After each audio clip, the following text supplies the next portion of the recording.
Hello everyone, you're on the GeekBox YouTube channel. Today you will find out how to use two controllers on PlayStation 5. Let's go.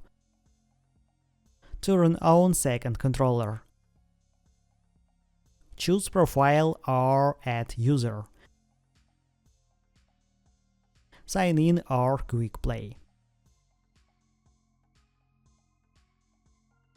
Now two controllers are connected. If it doesn't connect, then use a USB cable. Connect the second controller via the USB cable and press the PlayStation button.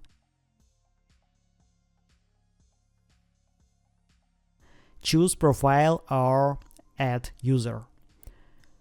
Sign in or Quick Play. Now two controllers are connected. Disconnect the controller from the cable. Two controllers are connected and each to its own profile. That's it. Now you know how to use two controllers on PlayStation 5. Thanks for watching. Don't forget to like and subscribe to the channel. Good luck and see you soon.